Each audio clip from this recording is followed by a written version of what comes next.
और चलिए शुरू करते हैं सुपरफास्ट बिहार झारखंड।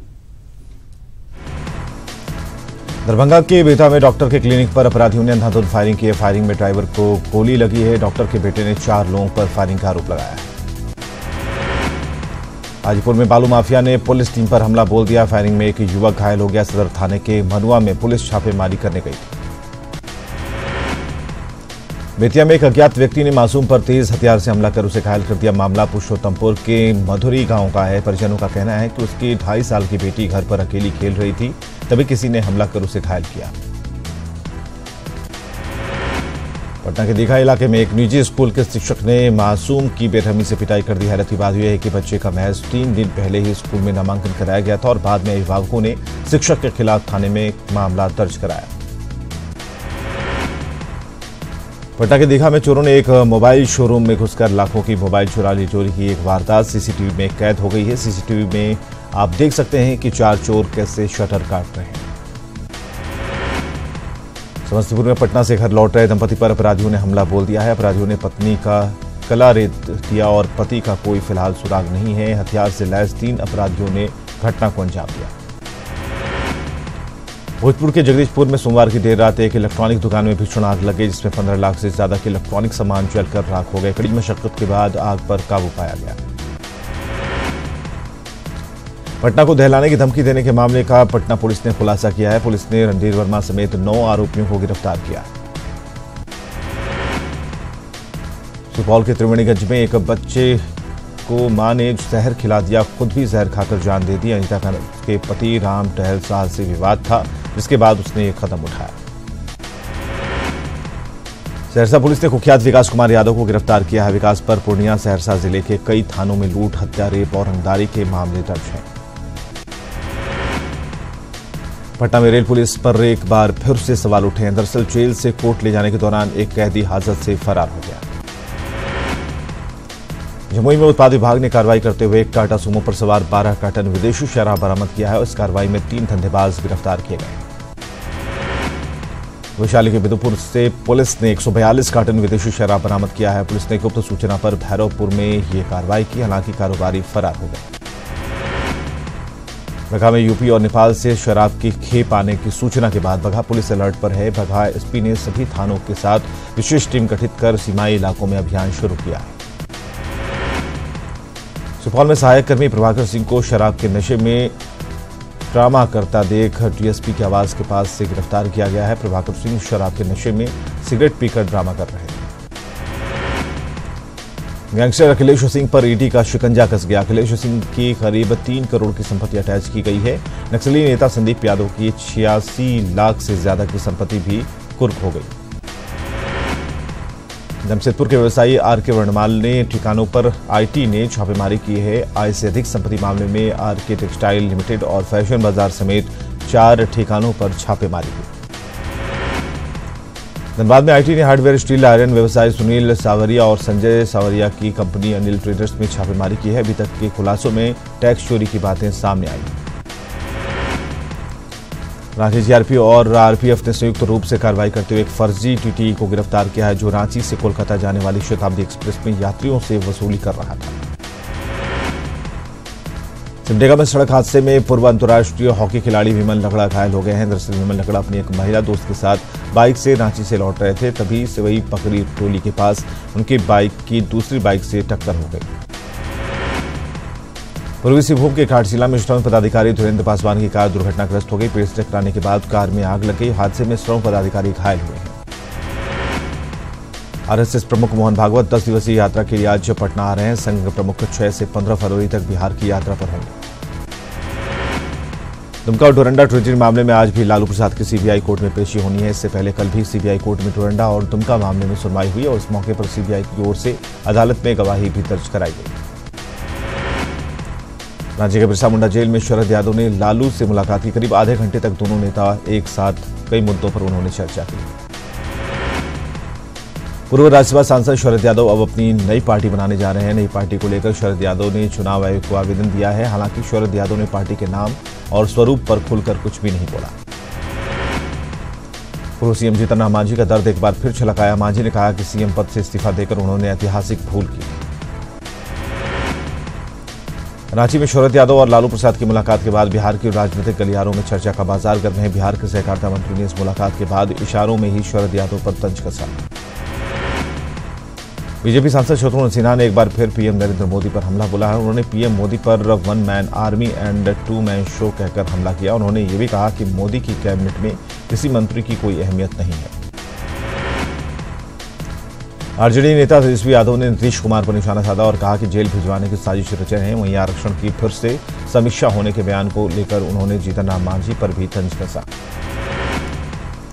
छात्र संघ चुनाव को लेकर आरजेडी एक्टिव हो गई है। आरजेडी नेता तेजप्रताप यादव ने कहा कि छात्रों की समस्या पर सरकार ध्यान नहीं देती। बिहार के राज्यपाल सत्यपाल मलिक के बयान पर राजनीति जारी है। आरजेडी ने राज्यपाल के बयान की जहां कड़ी निंदा की, वहीं राज्यपाल पर संवैधानिक पद की गरिमा को ठेस पहुंचाने का आरोप लगाया। बिहार के राज्यपाल सत्यपाल मलिक के बयान पर राजनीति जारी है। जेडीयू राज्यपाल के बयान में उतर आई है। जेडीयू का कहना है कि प्रधानमंत्री के कार्यों की सराहना करना कोई गुनाह नहीं।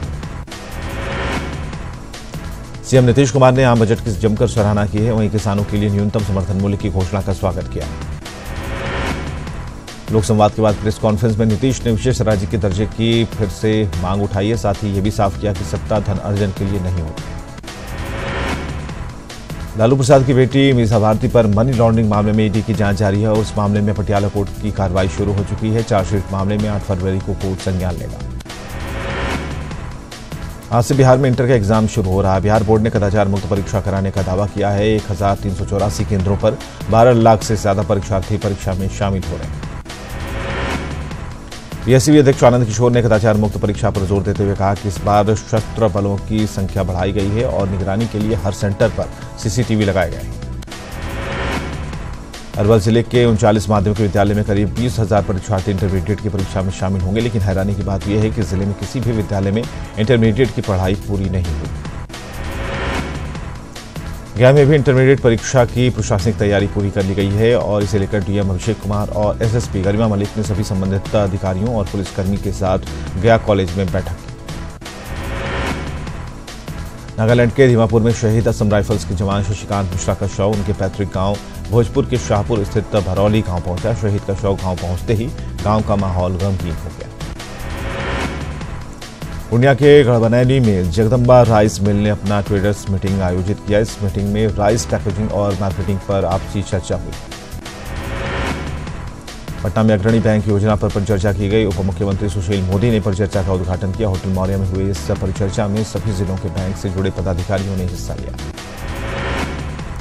झारखंड में 11 आईपीएस अधिकारियों का तबादला कर दिया गया है। टी खन्ना स्वामी हजारीबाग पुलिस अकादमी के निदेशक बनाए गए हैं। जमशेदपुर के एसएसपी अनूप पिरथरे बनाए गए।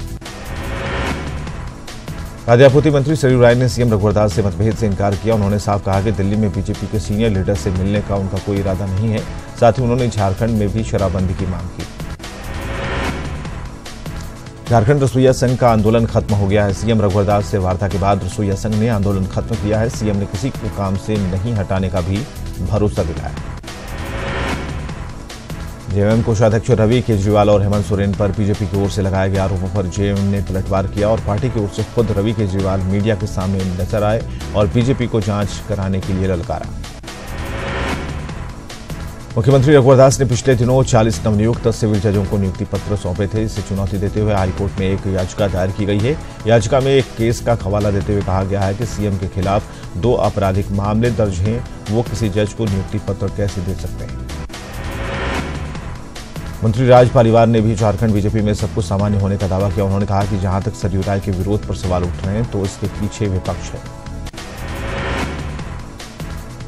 बेतिया मंडल कारा में अराजकता की खबर ईटीवी पर दिखाए जाने के बाद मंडल कारा प्रशासन हरकत में आ गया है। सभी वार्डों में तलाशी अभियान चलाए जा रहे हैं। हालांकि कैदियों ने आंदोलन की चेतावनी दी है। बीजेपी प्रदेश कार्यालय में पर्यटन मंत्री और सहकारिता मंत्री ने पार्टी कार्यकर्ताओं की समस्याएं सुनी और समाधान के लिए संबंधित पदाधिकारियों को निर्देश दिए। प्रदेश कार्यालय में हर 2 दिन 2 मंत्री कार्यकर्ताओं की परेशानी सुनते हैं। बिहार सरकार के खनन मंत्री विनोद सिंह कटियार पहुंचे, जहां उन्होंने खनन विभाग में कालाबाजारी पर रोक लगाने के लिए आज ई लॉक विद जीपीएस सिस्टम का उद्घाटन किया। पूर्व रेलवे के महाप्रबंधक हरेंद्र राव ने अधिकारियों के साथ भागलपुर रेलवे स्टेशन का निरीक्षण किया। स्टेशन पर चल रहे कामों को जल्द पूरा करने का निर्देश जारी किया गया। रक्सौल में कॉलेज रोड कोडिहाट क्षेत्र के लोगों ने सड़क पर जल जमाव के विरोध में घंटों जाम रखा और इस सड़क पर साल भर जल जमाव रहने से लोगों को परेशानी होती है। हजारीबाग में बीमार स्वास्थ्य सिस्टम की एक बार फिर पोल खुली है। ट्रामा सेंटर में उन डॉक्टरों को लगाया गया है जिन्हें हड्डी रोग के बारे में ABCD तक मालूम नहीं। रांची सदर अस्पताल में शुरू किए गए महिला और शिशु रोग के मॉडल इलाज सेंटर की हालत बदतर हो गई है। अस्पताल का बोनी खराब होने से बड़े पैमाने पर रोगियों को इलाज के लिए रिम्स रेफर किया जा रहा है। रांची में JSAVR कमीशन की सलाहकार समिति की बैठक हुई। इसमें झारखंड बिजली वितरण निगम लिमिटेड के MD राहुल कुमार पुरवार ने सेल्फ बिलिंग कॉन्सेप्ट को 2 महीने में चालू होने की बात कही। देवघर के सारठ में कृषि मंत्री रणधीर सिंह ने 14 तालाबों का जीर्णोद्धार का शिलान्यास किया। करीब 2.5 करोड़ की लागत से तालाबों का जीर्णोद्धार किया जाएगा। गढ़वा के मझियाओं प्रखंड कार्यालय के नए भवन का स्वास्थ्य मंत्री रामचंद्र चंद्रवंशी ने शिलान्यास किया और इस मौके पर उन्होंने सरकार की विकास योजनाओं के बारे में लोगों को जानकारी दी। घाटशिला में शौचालय निर्माण में अनियमितता के आरोप में BDO को बंधक बनाने के मामले में 2 नामजद समेत 6 ग्रामीणों पर मामला दर्ज किया गया है। इसके खिलाफ ग्रामीणों ने पूर्व विधायक रामदास सोरेन के नेतृत्व में SDO से मुलाकात कर पूरे मामले की जांच की मांग की। सरायकेला में दुकानदार को गोली मारने की कोशिश के खिलाफ स्थानीय लोगों ने आदित्यपुर थाने के पास प्रदर्शन किया। लोगों ने पुलिस पिकेट की स्थापना और पुलिस गश्ती बढ़ाने की मांग की। ग्लोबल समिट की तर्ज पर झारखंड में ग्लोबल एग्रीकल्चरल समिट का आयोजन किया जाएगा। BAU में 3 दिवसीय किसान मेले के समापन के मौके पर CM रघुवर दास ने घोषणा की। दुमका में कल्याण मंत्री लुइस मरांडी ने विकास कार्यों की समीक्षा की। इस दौरान उन्होंने 15 मार्च तक PDS में गड़बड़ियों को दूर करने का निर्देश दिया। पाकुड़ के महेशपुर में SP और TAFO की संयुक्त छापेमारी में 3 फर्नीचर दुकान से करीब 7 ट्रैक्टर सखुआ की लकड़ी जब्त की गई। हालांकि इस दौरान दुकानदार भागने में सफल रहे। जामताड़ा में 1 दिवसीय जिला स्तरीय सहिया सम्मेलन का आयोजन हुआ, जिसमें सिविल सर्जन ने सहियाओं की समस्याओं के जल्द समाधान का भरोसा दिलाया। धनबाद के SSLMT महिला कॉलेज में अग्निशमन विभाग की ओर से आग पर काबू पाने के तरीके बताए गए। छात्राओं को दमकल कर्मियों ने मॉक ड्रिल के माध्यम से जागरूक किया। जमशेदपुर के दलमा पहाड़ में गर्मी के मौसम में जंगलों में फैलने वाली आग पर काबू पाने के लिए वन विभाग ने अभी से ही तैयारी शुरू कर दी है। विभाग इस बार आधुनिक उपकरण मंगवाए हैं। इसके माध्यम से आग पर काबू पाया जा सकता है। पलामू के खबरा गांव में ASI की टीम लगातार खुदाई कर रही है। अब तक 3 जगहों पर खुदाई के दौरान 3 दुर्लभ रिंगवेल मिले हैं। जमशेदपुर के टाटा जू में आज से पर्यटक 3 नए शावकों का दीदार कर पाएंगे। पहली बार बाघी डोना के 3 शावकों को आज बाड़े से बाहर खुले में छोड़ा गया। दिल्ली में शहीद कैप्टन कपिल कुंडू को रक्षा मंत्री निर्मला सीतारमण, आर्मी चीफ विपिन रावत और कुंडू के परिवार वालों ने श्रद्धांजलि दी। जम्मू कश्मीर में कैप्टन कुंडू पाकिस्तानी गोलीबारी में शहीद हो गए थे। शहीद जवान रोशन लाल को नम आंखों से विदाई दी गई। जम्मू कश्मीर के सांबा सेक्टर में स्थित उनका अंतिम संस्कार किया गया। जम्मू कश्मीर में शहीद राइफलमैन शुभम सिंह का अंतिम संस्कार किया गया। पाकिस्तानी गोलाबारी में शुभम सिंह भी शहीद हुए थे। जम्मू कश्मीर के पुंछ सेक्टर में LOC पर पाक गोलीबारी में शहीद हुए मध्य प्रदेश के राइफलमैन राम अवतार को उनके घर पर पूरे सैन्य सम्मान के साथ अंतिम विदाई दी गई। शहीद राम अवतार की अंतिम यात्रा में जन सैलाब उमड़ पड़ा। मध्य प्रदेश की शिवराज सरकार शहीद राम अवतार के परिजनों को 1 करोड़ की आर्थिक सहायता देगी और इसके साथ ही परिवार के एक सदस्य को सरकारी नौकरी, माता पिता को आजीवन 5-5 हजार रुपए की पेंशन दी जाएगी। जम्मू कश्मीर में पत्थरबाजों के खिलाफ कार्रवाई करने वाली सेना की 10 गढ़वाल यूनिट के खिलाफ दूसरी बार FIR दर्ज करवाई गई है। कुलगाम जिले में सेना की गश्ती दल पर पथराव के बाद जवानों की ओर से की गई गोलीबारी में 22 साल का एक लड़का घायल हो गया था। जम्मू कश्मीर के पूर्व मुख्यमंत्री फारूक अब्दुल्ला ने बातचीत के जरिए भारत और पाकिस्तान को अपने मुद्दे सुलझाने की सलाह दी। फारूक ने कहा कि गोलीबारी इस मसले का हल नहीं। केंद्र सरकार के नए कानून नेशनल मेडिकल काउंसिल के विरोध में आज दिल्ली में डॉक्टर्स विरोध मार्च निकालेंगे। डॉक्टर्स दोपहर में इसके लिए एम्स से संसद तक मार्च करेंगे। करीब 10,000 डॉक्टर्स के शामिल होने की संभावना जताई जा रही है। विदेश मंत्री सुषमा स्वराज आज से सऊदी अरब की यात्रा पर रहेंगी। 2 दिवसीय यात्रा में सुषमा गल्फ नेशन की प्रेस्टिजियस फेस्टिवल का उद्घाटन करेंगी। पीएम नरेंद्र मोदी 9 से 12 फरवरी के बीच फिलिस्तीन, यूएई और ओमान की यात्रा पर जाएंगे। यात्रा के दौरान भारत और सभी देशों के बीच व्यापार, निवेश, सुरक्षा, आतंकवाद के खिलाफ सहयोग, ऊर्जा समेत द्विपक्षीय संबंधों को और मजबूत बनाने पर जोर दिया जाएगा। बीजेपी अध्यक्ष अमित शाह ने संसद में अपने पहले भाषण में विपक्ष पर जमकर हमला किया। शाह ने चिदंबरम के बयान का जिक्र करते हुए कहा कि पकौड़ा बनाना शर्म की बात नहीं, बल्कि उसकी तुलना भिखारी से करना शर्म की बात है। संसद में विरोधियों को जवाब देते हुए शाह ने बताया कि अगर कोई पकौड़ा बेचकर रोजी रोटी चलाता है तो ये गलत बात नहीं, उनके बच्चे पढ़ लिख कर कुछ बन सकेंगे। शाह ने पीएम मोदी का हवाला देते हुए कहा कि चाय बेचने वाले आज देश के प्रधानमंत्री हैं। शाह ने कांग्रेस अध्यक्ष राहुल गांधी की जीएसटी के गब्बर सिंह टैक्स कहने पर भी जोरदार हमला बोला। शाह ने बताया कि Gabbar Singh tax 1 rank 1 pension और सौभाग्य योजना में जाता है। केंद्रीय मंत्री स्मृति ईरानी ने त्रिपुरा के चंदीपुर में चुनावी रैली को संबोधित किया और कहा कि पिछले 25 साल से शासन कर रही लेफ्ट फ्रंट की सरकार यहां सुशासन देने में फेल है। तो फिलहाल के लिए इस बुलेटिन में बस इतना ही।